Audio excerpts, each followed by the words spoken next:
ಸಾಧ್ಯವಾದರೆ ಆ ಪಕ್ಷದ ವರಿಷ್ಠ ಏನಾದರೂ ಮಾತುಕತೆ ಕರೆದ್ರೆ ನಮ್ಮ ಸಮಾಜ ಮುಖಂಡರು ನಾವು ಮಾತುಕತೆ ಹೋಗ್ತೀವಿ.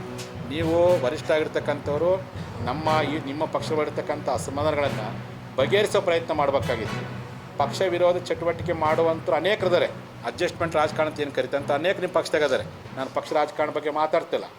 ಅವ್ರ ಬಗ್ಗೆ ಕ್ರಮ ಕೈಗೊಳ್ಳಾರ್ದೇ ಪಕ್ಷ ವಿರೋಧ ಚಟುವಟಿಕೆ ಮಾಡಲಾರ್ದಿರ್ತಕ್ಕಂತಹ ನಿಸ್ವಾರ್ಥವಾಗಿ ಸಮಾಜದ ಬಗ್ಗೆ, ಉತ್ತರಗಳ ಅಭಿವೃದ್ಧಿ ಬಗ್ಗೆ, ಎಲ್ಲ ಜಾತಿ ಜನಗಳ ಬಗ್ಗೆ, ಮೀಸಲಾತಿ ಬಗ್ಗೆ ಧ್ವನಿ ಎತ್ತಿರ್ತಕ್ಕಂಥ, ಉತ್ತರ ಕರ್ನಾಟಕದ ಬಗ್ಗೆ ಕಾಳಜಿ ಮಾಡಿರ್ತಕ್ಕಂಥ, ನಿಮ್ಮ ಪಕ್ಷದ ಒಳಗಿರ್ತಕ್ಕಂಥ ಭ್ರಷ್ಟಾಚಾರ ಮತ್ತು ಕುಟುಂಬ ರಾಜಕಾರಣ ಬಗ್ಗೆ ಧ್ವನಿ ಎತ್ತದ ವ್ಯಕ್ತಿಗಳನ್ನು ಏಕೈಕಿ ಉಚ್ಚಾಟನೆ ಮಾಡ್ತಕ್ಕಂಥದ್ದು, ಎಲ್ಲೇ ಒಂದು ಕಡೆ ಪಂಚಮಸಾಲಿ ಹೋರಾಟವನ್ನು ಕಡೆಗಣಿಸುವಂತಹ, ಉತ್ತರ ಕರ್ನಾಟಕ ನಾಯಕತ್ವವನ್ನು ಹತ್ತಿಕ್ಕುವಂತಹ ಕುತಂತ್ರಕ್ಕೋಸ್ಕರವಾಗಿಯೇ ಇವತ್ತು ಬಸವ ಪಾಟೀಲ್ ಯತ್ನಾಳ್ ಅವರನ್ನ ಉಚ್ಚಾಟನೆ ತಾವು ಮಾಡಿದರೆ ಎನ್ನುವಂಥ ಅನುಮಾನ ನಮಗೆಲ್ಲ ವ್ಯಕ್ತವಾಗಿದೆ. ಆ ಕಾರಣಕ್ಕೋಸ್ಕರವಾಗಿ ನಮ್ಮ ಸಮಾಜ ಯಾವ ಕಾರಣದ ಜೊತೆಗೆಟ್ಟಿಲ್ಲ.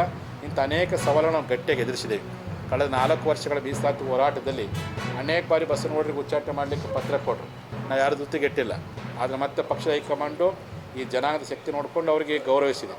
ಇವತ್ತು ಏಕೈಕ ಉಚ್ಚಾಟನೆ ಮಾಡಿದರೆ ಅಂತ ನಾವು ಧೃತಿಗೆಟ್ಟಿಲ್ಲ. ಸಮಾಜ ಬಾಂಧವರು ಧೃತಿಗೆಡುವಂಥ ಅವಶ್ಯಕತೆ ಇಲ್ಲ. ಈ ರೀತಿಯಾಗಿರ್ತಕ್ಕಂಥ ಏನೇ ಕುತಂತ್ರಗಳನ್ನು ಹಿಮ್ಮೆಟ್ಟಿಸುವಂಥ ಶಕ್ತಿ ಈ ಸಮಾಜಕ್ಕಿದೆ.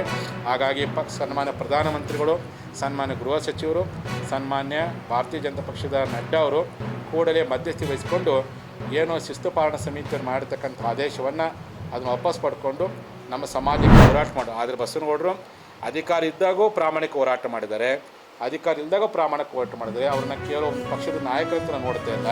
ನಮ್ಮ ಸಮಾಜದ ಹೋರಾಟಕ್ಕೆ ದೊಡ್ಡ ಶಕ್ತಿಯಾಗಿ ನಿಂತ ಕಾರಣಕ್ಕೆ, ನಮ್ಮ ಕಷ್ಟ ಕಾಲಕ್ಕೆ ತನುಮನ ಧನವನ್ನು ಕೊಟ್ಟ ಕಾರಣಕ್ಕೋಸ್ಕರವಾಗಿ ಇವತ್ತು ಈ ಸಮಾಜ ಅವರ ಕಷ್ಟದಲ್ಲಿ ನಿಲ್ಲಬೇಕಾಗಿರ್ತಕ್ಕಂಥ ಅನಿವಾರ್ಯತೆ ಇವತ್ತು ಬಂದೊದಗಿದೆ. ಆ ಉದ್ದೇಶಕ್ಕೋಸ್ಕರವಾಗಿ ನಾಡಿನಾದ್ಯಂತ ಪಂಚಮಸಾಲಿಗಳು ನಿಮ್ಮ ಹಳ್ಳಿಯಲ್ಲಿ ನಿಮ್ಗೆ ಯಾವಾಗ ಅನುಕೂಲ ಆಗುತ್ತೋ ನಿಮ್ಮ ಭಾಗದಲ್ಲಿ ನಿಮ್ಮ ವೈಯಕ್ತಿಕವಾಗಿರ್ತಕ್ಕಂಥ ನಿಲುವಿನ ಮೂಲಕವಾಗಿ ನಮ್ಮ ಸಂಘಟನೆ ಮೂಲಕವಾಗಿ ಎಲ್ಲಿ ಬೇಕಾದ್ರೂ ನಾವು ನಿರಂತರವಾಗಿರ್ತಕ್ಕಂಥ ನಿಮ್ಮ ಹಕ್ಕೊತ್ತಾಯಗಳನ್ನು ಹೋರಾಟ ಮಾಡಿ.